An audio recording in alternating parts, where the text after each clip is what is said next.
નમસ્કાર મિત્રો, જય સંવિધાન.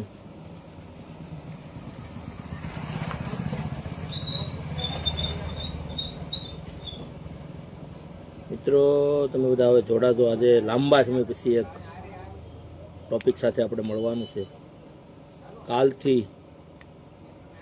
નમસ્કાર મિત્રો, તમે બધા આ વિડીયોને શેર કરજો.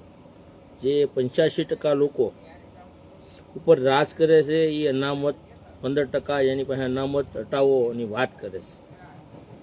હજી તો 50 સમાજો SC ST OBC સમાજ માટે જે અત્યાચારો થાય છે,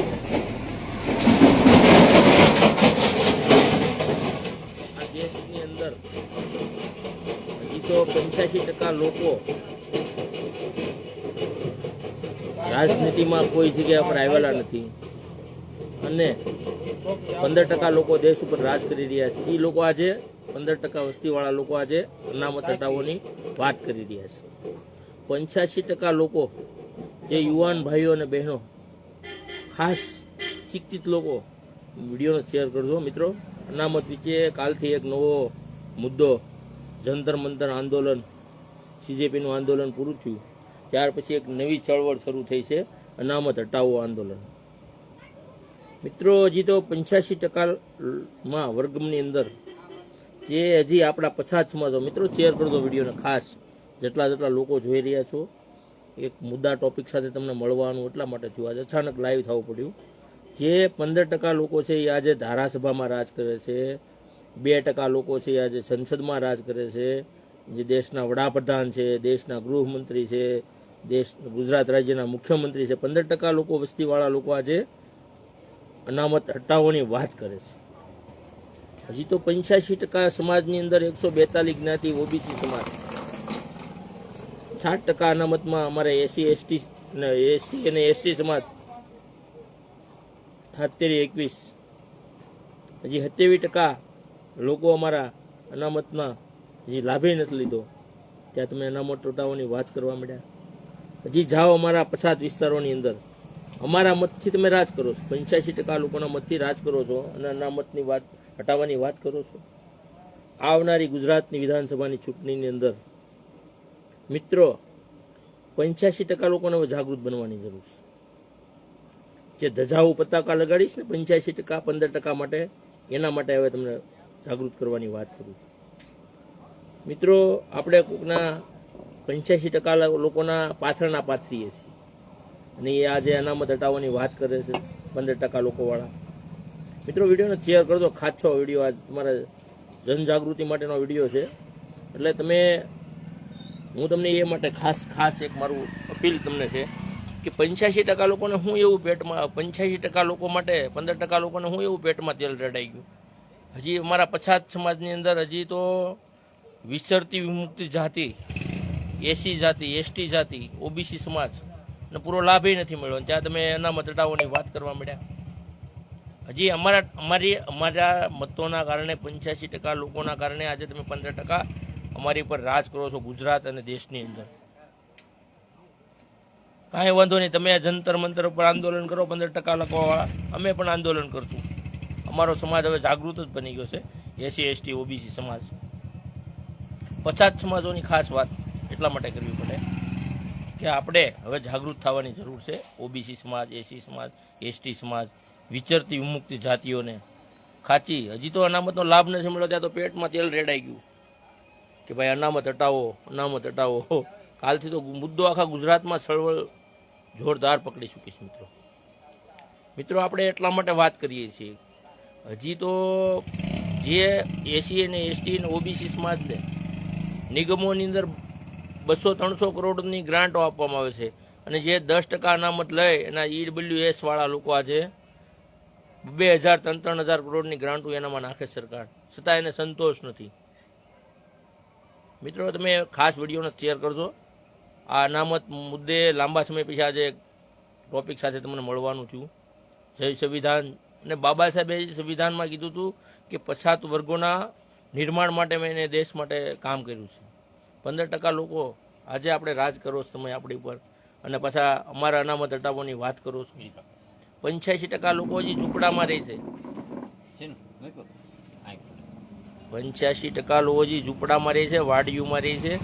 હજી તો ડુંગરિયાળ અંતરિયાળ વિસ્તારની અંદર એસસી એસટી અને ઓબીસી સમાજના લોકો રહી રહ્યા છે. મિત્રો, વિડીયોને શેર કરતા જાઓ એટલે ખ્યાલ પડે કે આ તો કયા આધારે તમે અનામત હટાવવાની વાત કરો છો.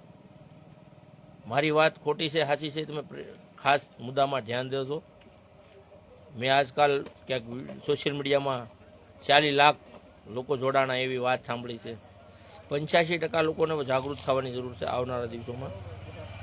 આ મુદ્દો એટલા માટે તમને કહું છું, દરેક યુવાનો એસસી એસટી ઓબીસી સમાજના 50 વર્ગોના વિચરતો વિમુક્ત જાતિના લોકોને જાગૃત થાવ અને આ મુવમેન્ટને ખૂબ આગળ વધારો. ભાઈ, કાયદો આજે સંવિધાનની વાત, કાયદામાં રહીએ તો ફાયદામાં રહીએ એવી વાતો કરનારા લોકો અનામત હટાવવાની વાતો કરવા માંડ્યા છે. મિત્રો, હજી અનામતનો પૂરતો લાભ પણ 50 વર્ગોને મળ્યો નથી. એસસી એસટી ઓબીસી સમાજ, આદિવાસી સમાજને મળ્યો નથી. દરેક પીછડા વર્ગને એ લાભ મળ્યો નથી. તો તમે અનામત હટાવવાની વાત કરશો તો કયા આધારે તમે કરો છો? હજી તો તમારે અનામત હટાવવી હોય તો પહેલાં જાતિ વ્યવસ્થાને હટાવવી પડે. મિત્રો, જાતિવાદી લોકો છે, હજી એ લોકો પહેલાં હટાવો, પછી અમે આગળ તમારા મુદ્દાને ધ્યાને લઈશું. હજી એસસી એસટી ઓબીસી સમાજના ખૂબ લોકો જાગૃત છે, યુવાન મિત્રો, અને ખાસ અપીલ કરું છું કે તમે પણ એવા પેજ બનાવો કે આપણે અનામત બચાવો એસસી એસટી ઓબીસી સમાજ, એના વિશે વાત કરીએ. મિત્રો, આપણે એટલા માટે તમને આ લાઈવમાં કહેવું પડ્યું કારણ કે મેં આજે એક વિડીયો અત્યારે મેં થોડી જ વાર પહેલાં જોયો છે કે આગેવાન છે એ અનામત હટાવવાની વાત કરે છે. અનામત હટાવવાની વાત તમે કરો છો, અમારા મતથી તમે ગુજરાતના ધારાસભ્ય બનો છો, ગુજરાતના જિલ્લા પંચાયતના પ્રમુખ બનો છો, ત્યાં તમે અનામતની વાત કરો તો 85% લોકો અમને લાભ આપો ને. તમારા 15% તમારી વસ્તી છે, વસ્તી મુજબ લાભ આપો. વસ્તીના આરક્ષણ મુજબ લાભ મળવો જોઈએ 50 વર્ગોને. તો તમે 15% તો 15%નો લાભ તમારે લો, 85%માં એસસી એસટી ઓબીસી 50 વર્ગના લોકોનો લાભ આપો. આ મુદ્દામાંથી એટલા માટે તમને વાત કરવા જઈ રહ્યો છું કે હવે આપણે યુવાનો જાગૃત બનીએ. આવનારા સમયની અંદર અનામત હટાવો આંદોલન જઈ રહ્યું હોય એવા સમાચાર સોશિયલ મીડિયામાં, ઇન્સ્ટાગ્રામ, ફેસબુકમાં ખૂબ ચાલી રહ્યા છે. આજકાલ સોશિયલ મીડિયા ખૂબ ચાલ્યું છે. જે લોકો સોશિયલ મીડિયાનો ઉપયોગ નહોતા કરતા એવાય પણ હવે વિડીયો બનાવી અને સોશિયલ મીડિયાનો લાભ લેવા માંડ્યા છે. એટલે આ પેજ બનાવ્યું છે, 40 લાખ લોકો જોડાણા એવું મેં એક પેજ જોયું હમણાં સમાચાર સોશિયલ મીડિયામાં જોયા.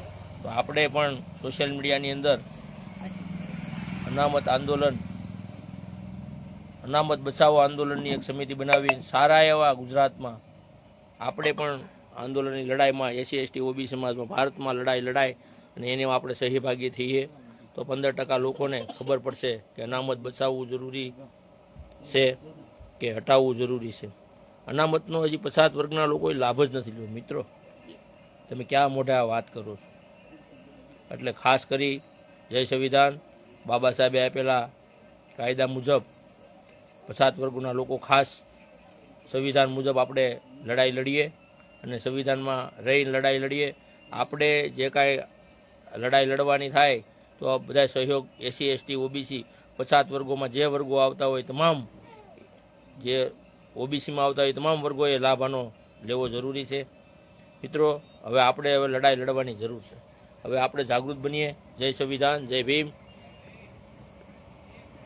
અનામત બચાવો આંદોલન સમિતિ ગુજરાતમાં તમામ 50 વર્ગોને વિનંતી કરું, તમારા પેજ બનાવો અને એના ઉપર આપણે આગળ વધીએ અને આપણે પણ જરૂર પડે તો અનામત બચાવો એવી સમિતિ બનાવી અને ગુજરાત અનામત બચાવો એવી સમિતિ બનાવી અને 85% લોકો જાગૃત થવાની જરૂર છે.